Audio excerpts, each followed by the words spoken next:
à tous, j'espère que vous allez bien. On se retrouve dans notre série des rois de Juda. Et aujourd'hui, après avoir parlé précédemment du roi Roboam et de son fils Abijah, nous allons parler du roi Asa. On retrouve l'histoire de Asa dans le livre de 1 roi au chapitre 15, du verset 8 à 24, ainsi que dans 2 Chroniques au chapitre 13 au verset 23 jusqu'au chapitre 16, verset 14.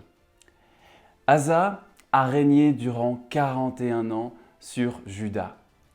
Et si je devais finalement résumer sa vie, je dirais que Asa s'est réellement engagé pour Dieu pratiquement toute sa vie. Durant son règne, Asa fera disparaître les autels des dieux étrangers et les hauts lieux.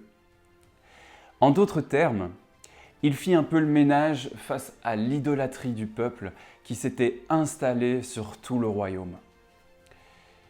Et même, il ordonna au peuple de chercher Dieu et de mettre en pratique la loi et les commandements. Au final, on peut même dire que Asa fut un roi qui était plutôt bon. Et il était bon surtout comparé aux autres, car il s'était réellement engagé vis-à-vis de Dieu. Et on voit que là où son père Abijah a complètement échoué, Asa réussira à trouver la force de suivre la volonté de Dieu pour régner sur Juda.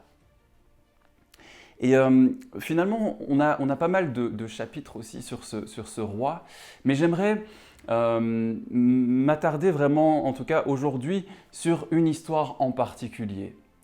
On trouve cette histoire dans le texte de 2 Chroniques, chapitre 14, du verset 7 à 14. Il faut savoir qu'à ce moment-là, le roi Asa possédait une armée d'environ 580 000 hommes. Et alors que tout se passait bien, le royaume était vraiment en paix, Dieu bénissait en tout cas cet engagement de Asa vis-à-vis de Dieu. Le roi Zérak, qui était le roi d'Éthiopie, voulut attaquer Juda avec son armée d'1 million d'hommes. Et lorsque le roi Asa apprend cela, il assembla assez rapidement son armée et partit directement à la rencontre de ce roi et de son armée gigantesque. C'est donc à Marécha que la bataille eut lieu, et plus précisément dans la vallée de Tsefata. Et lorsque le roi Asa se rendit compte, en arrivant devant cette immense armée, qu'il était complètement impuissant face à une telle armée et que la seule issue possible à ce conflit était la mort de toute son armée ainsi que de sa propre vie, alors Asa fit appel à Dieu.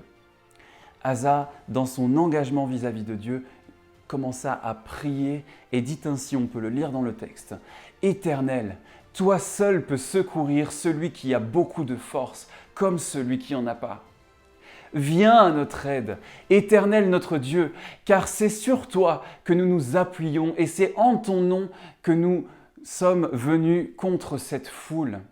Éternel, tu es notre Dieu, ne laisse pas un homme l'emporter sur toi. » Et suite à cette prière, Dieu intervient immédiatement et frappa les Éthiopiens sous les yeux de toute l'armée de Juda.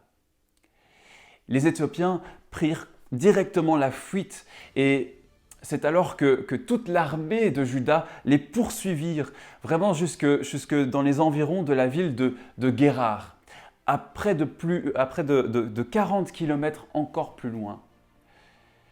Ce jour-là, le royaume de Juda gagna un très grand butin et conquit toutes les villes des alentours de Guérar, car la terreur de l'Éternel s'emparait directement de toutes les villes aux alentours. Le royaume de Juda gagna la bataille. Et je trouve que c'est une magnifique histoire qui illustre également pleinement le message que j'ai pu vous apporter dimanche sur la liberté. Dans cette histoire, on voit que, d'un point de vue purement humain, Asa et tout son peuple étaient voués à la mort. Mais par l'appel de Dieu, par l'intervention divine de Dieu, Dieu va les sauver. Il va les rendre libres des Éthiopiens. et leur donne même un butin énorme comme bénédiction supplémentaire, si on pourrait dire. De la même façon, il nous était impossible de nous approcher de Dieu et de vivre toute notre vie sans péché. Nous étions voués à la mort éternelle. Mais Dieu est intervenu divinement en envoyant son Fils Jésus pour mourir sur cette croix et pour te rendre cette liberté de pouvoir t'approcher de Dieu.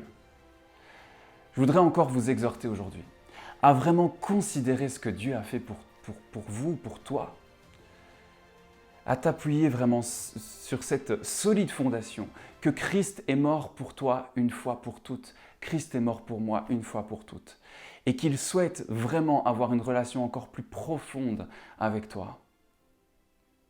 Dans l'histoire que nous venons de lire, on lit même que Dieu les bénit par des biens immenses, encore plus, je dirais même qu'ils ne s'y attendaient pas. C'était des biens auxquels ils ne pouvaient même pas imaginer. Avoir des villes, mais toutes les richesses que ces villes avaient. Et de nouveau, c'est la même chose pour toi et pour moi. J'aimerais prendre ce texte de Éphésiens 1, du verset 3 au verset 6. « Béni soit le Dieu et Père de notre Seigneur Jésus-Christ, qui nous a bénis de toute bénédiction spirituelle dans les lieux célestes en Christ. En lui, Dieu nous a choisis avant la création du monde pour que nous soyons saints et sans défaut devant lui. Dans son amour, il nous a prédestinés à être ses enfants adoptifs par Jésus-Christ.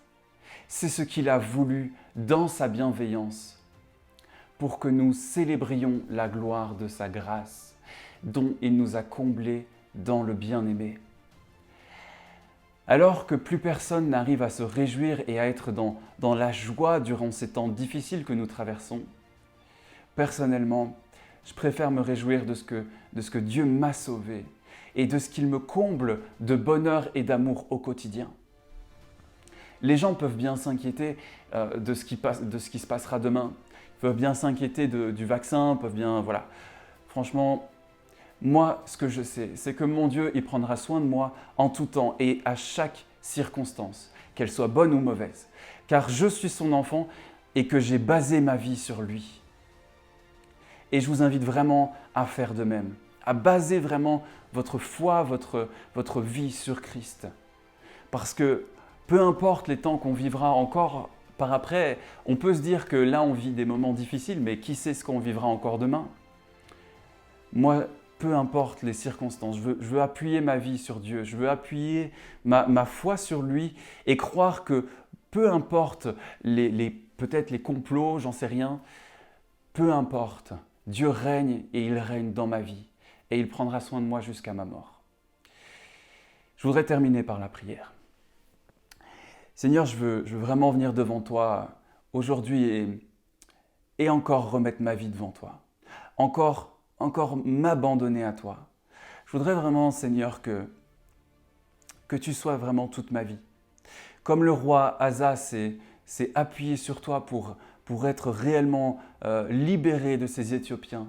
Seigneur, je veux encore m'agenouiller devant ta grandeur et devant ta majesté pour te demander ton aide et ton intervention divine pour vraiment me rendre libre, Seigneur, du péché, me rendre encore meilleur, Seigneur, à tes yeux. Seigneur, je te prie vraiment de bénir vraiment mes bien-aimés qui écoutent en ce moment ce partage. Seigneur, je te prie vraiment dans notre vie, à chacun vraiment, que tu puisses encore intervenir, que tu puisses encore nous toucher notre cœur, Seigneur. Vraiment, je te prie, Seigneur, malgré ces temps où on a du mal à suivre, Seigneur, les enseignements, le culte en ligne, parce que c'est vraiment un combat parce que nous ne sommes pas ensemble. Seigneur, je te demande vraiment ta grâce. Je te demande ta grâce pour ma vie et pour la vie de mes bien-aimés. Vraiment que tu viennes nous aider vraiment à aller plus loin malgré les circonstances. Je te prie vraiment que la peur n'envahisse pas nos vies, mais vraiment que nous restions confiants que tu vas nous aider, et ce jusqu'à la fin de nos jours sur terre et jusque dans l'éternité. Seigneur, je te remercie parce que ta parole nous parle à chaque fois et parce que tu veux toujours nous amener au plus proche de ton cœur. Amen. J'espère que cette étude a pu vous aider peut-être à aller plus loin avec Dieu. En tout cas, c'est ce que j'espère pour ma vie. Je vous souhaite vraiment une bonne fin de journée et que Dieu vous bénisse. À la prochaine fois.